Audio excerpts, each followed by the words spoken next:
ഹരേ കൃഷ്ണ. രാധേ രാധേ. ഉണ്ണിക്കണ്ണ, ഇന്ന് നല്ല തിരക്കിലാണല്ലോ.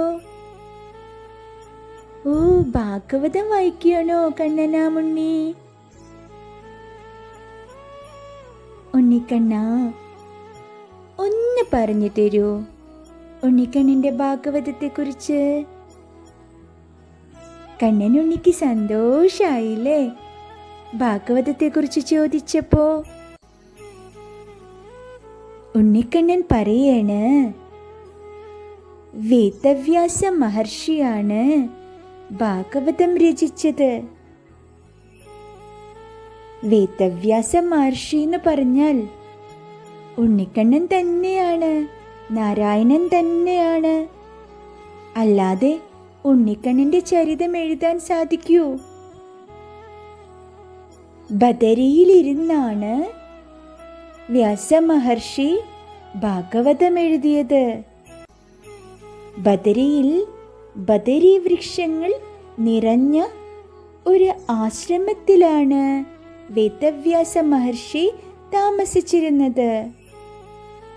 അതിനാൽ അദ്ദേഹത്തെ ബാദരായണൻ എന്നു കൂടി വിളിക്കുവത്രേ. മഹർഷിയുടെ ആശ്രമത്തിന്റെ പേര് ഉണ്ണിക്കണ്ണൻ പറയാണ് ശമ്യപ്രാസം എന്നാണത്രേ.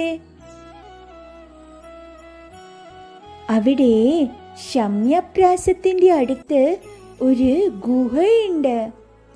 ആ ഗുഹയിലാണ് നമ്മുടെ ഉണ്ണിക്കണ്ണന്റെ പ്രിയപ്പെട്ട കൂട്ടുകാരനായ മഹാഗണപതി മഹാഭാരതം എഴുതിയത്. ഇനി അതും പോരാതെ ആശ്രമത്തിന്റെ അടുത്താണ് സരസ്വതീ നദിയുടെ ഉത്ഭവസ്ഥാനം. സരസ്വതീ നദി ഒരു ഗുഹയിൽ നിന്ന് ഉത്ഭവിച്ച് കുതിച്ചു വരികയാണത്രേ. ഉള്ളിൽ നിന്ന് നദി വരുന്നത് കണ്ടാൽ അറിവ് കുതിച്ചുയർന്നു വരുന്നത് പോലെ തോന്നുവത്രേ.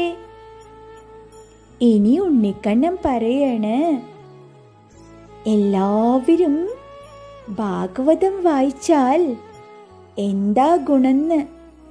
ഭാഗവതം വായിച്ചാൽ ഉണ്ണിക്കണ്ണനോടുള്ള ഭക്തി വളർന്ന് വളർന്ന് വളർന്ന് ഉണ്ണിക്കണ്ണനെ സ്വന്തമായി കിട്ടുന്നു.